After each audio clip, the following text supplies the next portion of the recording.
So maybe to start with, you can just share briefly something about yourself, so who you are, where you're from, and what are you currently doing in terms of work, maybe studies. Well, my name is Romina. I was born and raised originally in Ecuador, but I currently live in Erfurt, Germany. There I am currently doing a master's program in media for children and youth. It's very specific, so it specializes in all kinds of media and the effects that media can have on children and how to produce content for them as well. Thank you very much. Actually, the Deep Safe project that we developed with the partners, it's exactly focusing on digital media use by young people and how we can prevent different threats or address different situations that are problematic when it comes to online use, the use of online tools by young people. What do you think? What are the main issues when it comes to this topic in terms of young people, children also? What do you think are the most highlighted ones, most common ones? I think, generally speaking, at least, the biggest effects could be, well, the content that they consume, what they are consuming, having no control. If especially in younger audiences, there needs to be some kind of guideline to what children may see. Not everything is meant for children. So accessibility is also a problem, how to limit accessibility and how to expand it in other cases. There are some that do not have access to digital media at all. And I believe between the effects that it can have physical effects, such as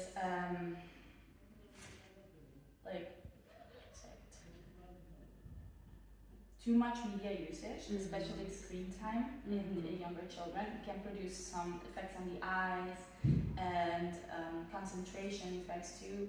So what at least we see in Germany is that there needs to be some type of regulation of how much children and youth actually consume, but also not to forbid it, because it's very important, especially in the world that we live in. You can't separate digitalization from reality. It is now together and you can't avoid the usage of media. So children need to be able to be competent enough how they act and perceive media, and you can't restrain them from utilizing it or consuming it. It is important for their social skills as well. Absolutely. So the point would be to find some sort of balance in the media usage, digital media usage, right? Yes, definitely. I mean, balance might be difficult to maintain, of course, and I'm sure many parents also struggle with that. During my studies, I have also spoken with parents who have had very different opinions on how much media their children should consume, how it could actually affect them. Many parents just have assumptions, others actually act based on their own experience as children. But I do believe that the balance has to be stored in maybe not too much usage, but there definitely needs to be access to it. Be it at home or in high school. It is important for socialization. Children can learn, especially from TV shows, films, they can definitely learn about situations that they themselves have not explored yet, and how to handle problems without experiencing them, which is also a good thing. There needs to be an approach to educational content, and digital media can also be used in a learning environment, such as a school, like informal education. It can support the process greatly, and it should not be overlooked. And many teachers or many parents also believe, no, the phone it can become an addiction, we have to restrict that, but it is the reality that a smartphone is nowadays the most used device, and you can forbid children or a youth to have one or to experience one, because then they also miss out some social interactions, and it is also a great way to access knowledge, Oh, yeah. especially through the internet. And it is now being used a lot in formal education as well. Many teachers follow their class and say, let's use your smartphone to look for this. It is just a very, like a portable door to many things, and we shouldn't restrict the children from using it. Close this door completely. Yes, but just exactly. find a way to make these users more mindful, maybe make informed choices. Yes, so that it is a competent media usage. Yes. That is the most important thing. The media competence is, they do say that it is the key to everything nowadays in the world that we live in, and it's important for them to know what content to consume, and to also identify between reality and the content, to be able to also critically look at what they consume, and this all goes through experience. You can't just have it by hearing about it without having an experience first. Definitely. So how do you think young people can become more mindful, maybe more resilient, more competent users, so that they are not victims of these online threats that we talk about when it comes to security, privacy, cyberbullying, also hate speech? I think mostly through raising awareness. The best way for them to understand that these problems even exist is to be aware of them and to be made aware of them. It can be in school, it can be through workshops, and it can also be through the parents, if the parents are aware themselves. Like it doesn't have to go through a presentation about everything that they have to be scared of, because there is nothing to be afraid of, but there are things to be wary about, and to know that not everything should be shared on the internet, but that starts actually with the parents. For example, there are many parents nowadays who post pictures of their children since they are babies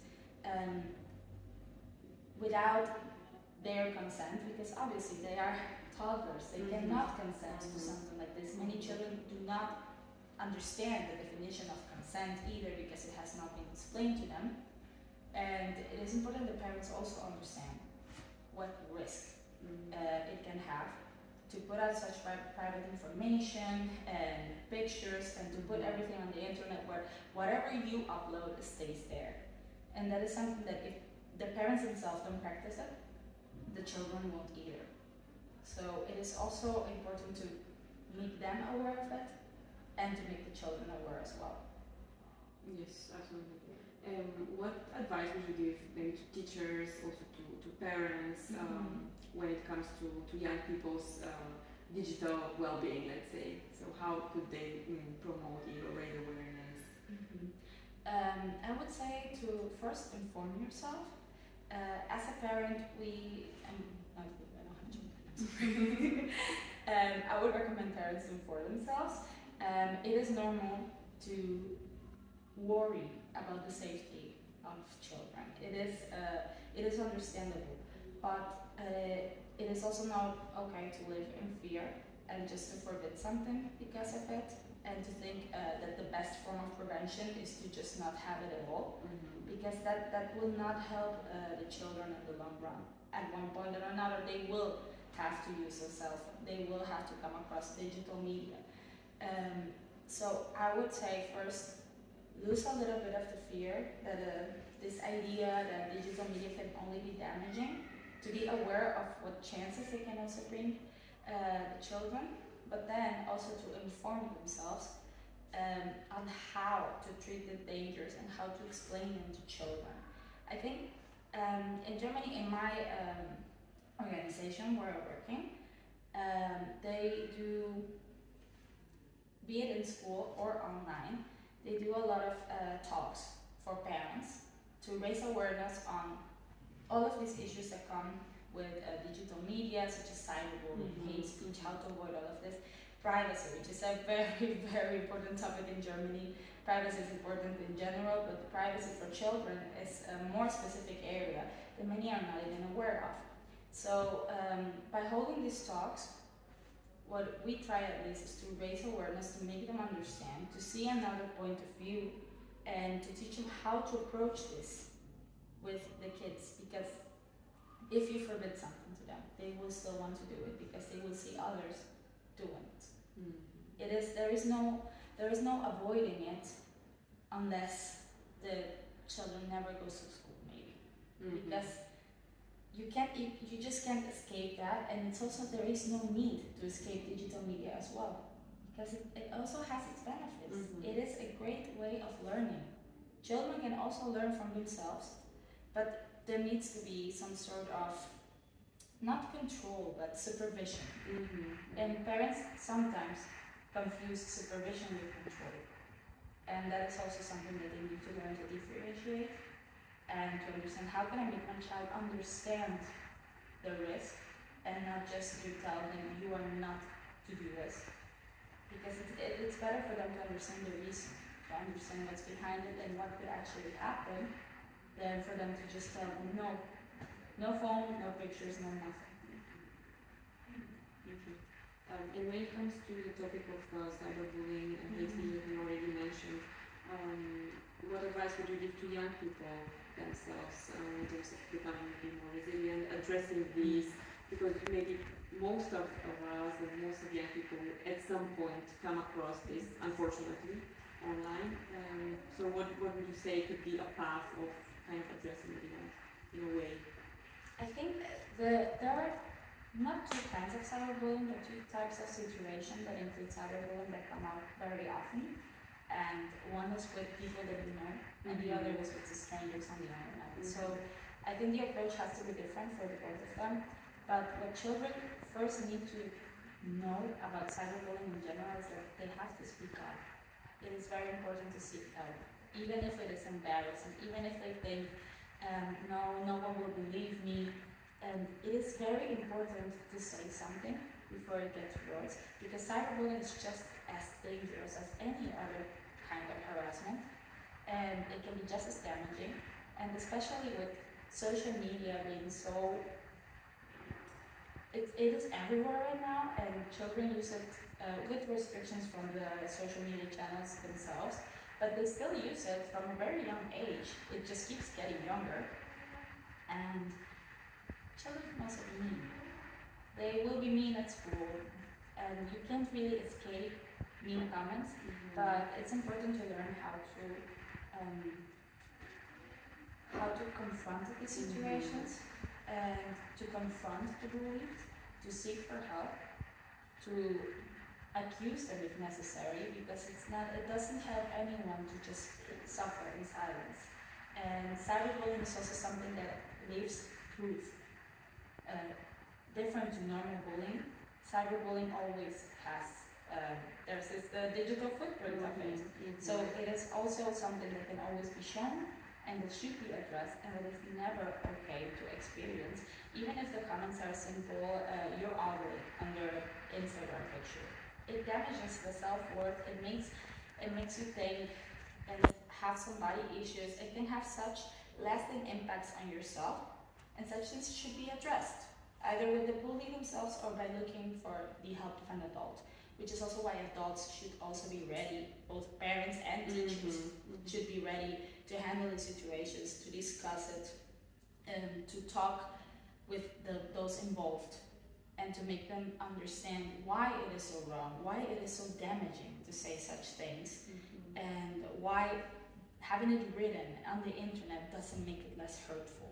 Because there are some people that believe, oh, it's just a comment, and they think it's for fun, or there may be many reasons, but it doesn't make the effect less harsh.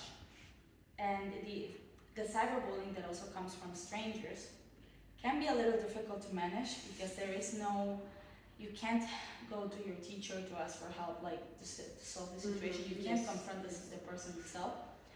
But then it is also important, especially for minors, to also understand that not everything should be posted online, and that they should be careful with strangers. There are many that hold public accounts, especially right now on TikTok, teenagers that just post all of their videos online, and they might get some very concerning comments.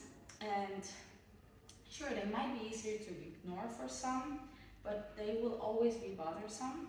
And either one solution would be to actually denounce it to the app or to the company themselves, but also to be aware of privacy. It is better, like right now many young people also dream of being influencers or dream of being stars, TikTok stars. I want to be famous, but it also comes with a lot of criticism, a lot of unnecessary hate, and it is important to be aware of that as well, and not to take it to the heart, especially coming from strangers, but also not to let it pass.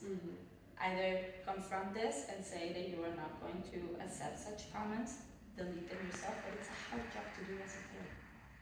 It is very, very hard, and my personal advice would be to just refrain from being so public on social media. Because sadly you cannot control what other people will say. Yes, absolutely. Thank you very much. And to finish with, I would like to ask you, what are your plans in this field, working in this field with young people, with children, with parents, teachers of different target groups, your organization, also your studies are connected to the topic. So what are your plans? What would you like to do? Maybe what kind of activities, project ideas, or anything that you would like, some goals maybe you have in this field in particular? Well, personally, I want to start working more on those workshops and those talks that my organization does for parents, but also for children. I enjoy the ones where we go to schools and we talk to them, because I think the parents need to be aware, of course, but it's also very important that they understand it. And I think I would like to host more workshops with the children, and not to just make it an informative session, but also something interactive so that they can understand it better and not get bored, because it's not supposed to be a lecture, it's not supposed to be school, but it is supposed to prevent such situations from happening. And I personally would like to connect it to film, because it is what I first studied as well. I think especially movies and TV shows, they can reflect a lot of problems that we face in real life. And I think also using performing arts as well, or other kinds of interactive media, immersive media as well, such as VR.